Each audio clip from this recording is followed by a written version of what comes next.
चंद्रयान-3 पर अब तक का सबसे बड़ा खुलासा। चंद्रयान-3 की लैंडिंग साइट के पास दिखी कब्र। धरती के एकमात्र इंसान की चांद के पास कब्र, तो बिना हवा के धूल के गुब्बारों पर खुलने वाला है राज। चंद्रयान-3 पर पहली बार मिली सबसे बड़ी जानकारी। दोस्तों, भारत का चंद्रयान-3 चंद्रमा की तरफ रफ्तार के साथ बढ़ रहा है और जल्द ही वहां पर लैंड होने वाला है। दोस्तों, जैसे जैसे चंद्रयान-3 चांद की तरफ बढ़ रहा है, वैसे वैसे मिशन को लेकर कई खुलासे हो रहे हैं जो चौंकाने वाले हैं। इन्हीं में से एक खुलासा है कि चंद्रयान-3 जहां उतरेगा वहां पर एक इंसान की कब्र मौजूद है और वहां पर जो सबसे बड़ा रहस्य है, यानी बिना हवा के धूल का गुब्बारा, अब इसको लेकर एक बड़ा खुलासा हुआ है।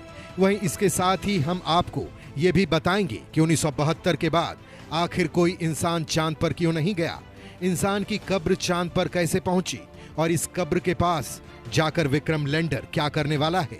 वहीं ये भी बताएंगे कि यहाँ पर कोई भी फ्यूल बर्फ का रूप क्यों ले लेता है और अगर ऐसा चंद्रयान-3 के साथ हुआ तो क्या होगा मिशन के साथ, और क्या है चांद की भयानक दुनिया के गहरे राज।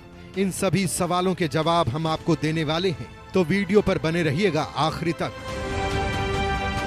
चांद ना होता तो 6 घंटे का होता दिन, कैसे बना चांद, कैसा आकार है चांद का। दोस्तों, शायद ही आपको पता हो कि हमसे 3 लाख टुकड़ा है और शायद यही वजह है कि हमारे किस्से और कहानियों में इसे मामा कहा जाता है। चांद ना रहे तो पृथ्वी पर दिन सिर्फ 6 घंटे का ही होगा। सवाल है कि चांद आया कहां से। इसे समझने के लिए चलते हैं 4.5 बिलियन साल पहले। उस समय थिया नाम का एक बड़ा सा पिंड 15 किलोमीटर प्रति सेकंड की रफ्तार से पृथ्वी की ओर आते हुए पृथ्वी से टकरा गया। इस पिंड का साइज मार्स यानी मंगल ग्रह के बराबर था, जिसका टकराना इतना तेज हुआ कि थिया और पृथ्वी के कई छोटे छोटे टुकड़े बिखर गए। इसके बाद ये पृथ्वी की ग्रेविटी के वजह से उसका चक्कर लगाने लगे। काफी समय गुजरने के बाद ये छोटे छोटे टुकड़े आपस में जुड़ गए और उसके बाद इन्होंने एक उपग्रह का रूप ले लिया, जिसे आज हम चांद के नाम से जानते हैं।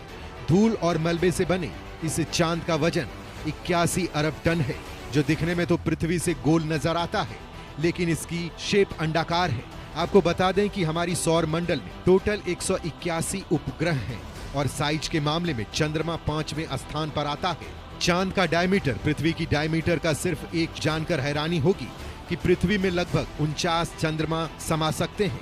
वैज्ञानिकों का कहना है कि हर साल चंद्रमा धरती से 3.8 सेंटीमीटर दूर होता जा रहा है। अगर इस तरह 50 अरब साल तक यही होता रहा तो धरती की परिक्रमा करने में चंद्रमा को 47 दिन लगेंगे, जबकि अगर बात करें तो अभी इसे पृथ्वी की परिक्रमा करने में 28 दिन लगते हैं।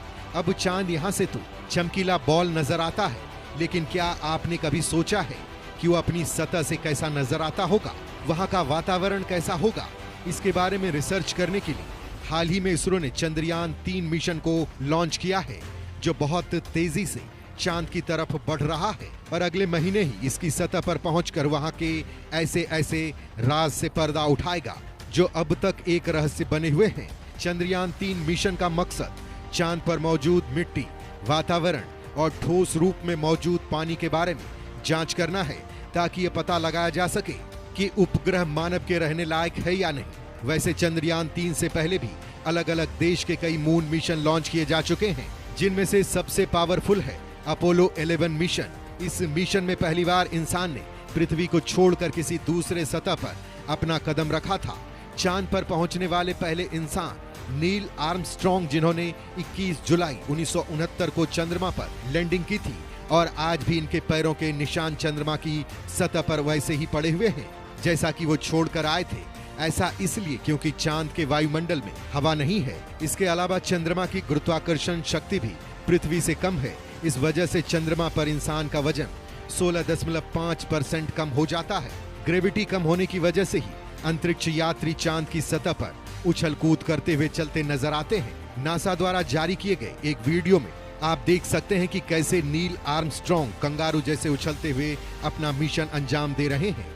लेकिन इन एस्ट्रोनॉट्स ने वहां ऐसी चीजें एक्सपीरियंस की जिसके बारे में शायद ही आपने सुना हो। असल में जब ईगल नाम का स्पेसक्राफ्ट नील आर्मस्ट्रॉन्ग के साथ ही बज एलिड्रन को लेकर चांद पर लैंडिंग कर रहा था, तो उसके बाद स्पेसक्राफ्ट में मौजूद फ्यूल बर्फ का रूप लेने लगा। इसकी वजह थी चांद पर मौजूद लो ग्रेविटी। इसके कारण फ्यूल पाइप का प्रेशर जरूरत से ज्यादा बढ़ गया था और ऐसा लग रहा था कि ये कुछ ही पलों में ब्लास्ट कर जाएगा।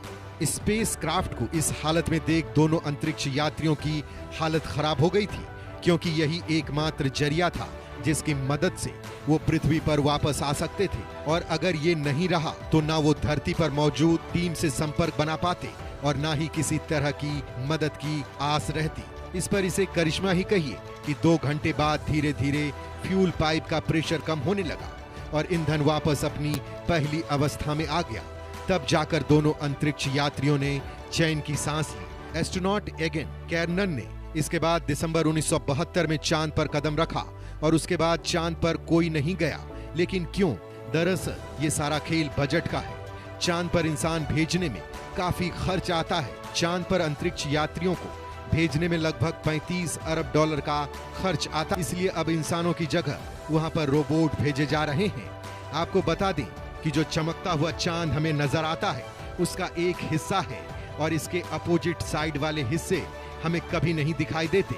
लाइट वाले हिस्से का तापमान लगभग 180 डिग्री सेल्सियस तक पहुंच जाता है, जिसकी गर्मी हम मनुष्यों के लिए सहन करने योग्य नहीं है। वहीं अंधेरा वाला हिस्सा यानी साउथ पोल का तापमान करीब 153 डिग्री तक पहुंच जाता है। यही वजह है कि चांद पर अभी तक जितने भी अंतरिक्ष यात्री गए उसके नॉर्दर्न एरियाज में ही उतरे। इसलिए साउदर्न एरिया के बारे में हमारे साइंटिस्ट के पास कुछ ज्यादा जानकारी नहीं है। पर खास बात यह है कि चंद्रयान 3 चांद के साउदर्न एरिया में ही उतरने वाला है, जिसके बाद हमें वहां से जुड़ी ऐसी चीजों के बारे में पता चलेगा जिससे हम चांद का एक नया रूप देख सकेंगे। वैज्ञानिकों की माने तो चंद्रमा की सतह पर धूल का गुब्बारा सूर्य उदय और सूर्यास्त के समय पर मंडराता रहता है। ऐसा क्यों होता है, ये अब तक एक रहस्य बना हुआ है। वहीं कुछ एक्सपर्ट्स का मानना है कि मॉलिक्यूल्स के इलेक्ट्रिकल चार्ज की वजह से ऐसा हो सकता है। हालांकि इस थ्योरी को अभी तक किसी भी तरह का अप्रूवल नहीं मिला है। अब आते हैं उसी सवाल पर कि अगर जितने भी अंतरिक्ष यात्री चांद पर गए वो सभी सही सलामत घर वापस लौट आए, तो फिर चांद पर कब्र किसकी मौजूद है? असल में इस महान वैज्ञानिक का नाम है यूजीन मार्ले शूमेकर, जो दुनिया के सबसे बड़े वैज्ञानिक और अमेरिकन जियोलॉजिस्ट थे। यूजीन मार्ले शूमेकर ने दुनिया के तमाम अंतरिक्ष यात्रियों को ट्रेंड किया था। यही नहीं, यूटा और कोलोराडो में यूरेनियम की खोज भी इन्होंने ही की थी। लेकिन 1997 में एक सड़क हादसे में इनकी जान चली गई, जिसके बाद नासा की मदद से इनकी कब्र चांद पर बनाई गई। दरअसल नासा ने इनको सम्मान देने के लिए उनकी अस्थियों की राख को चांद पर ले जाकर दफन किया था, इसलिए आज इनकी कब्र यहाँ मौजूद है।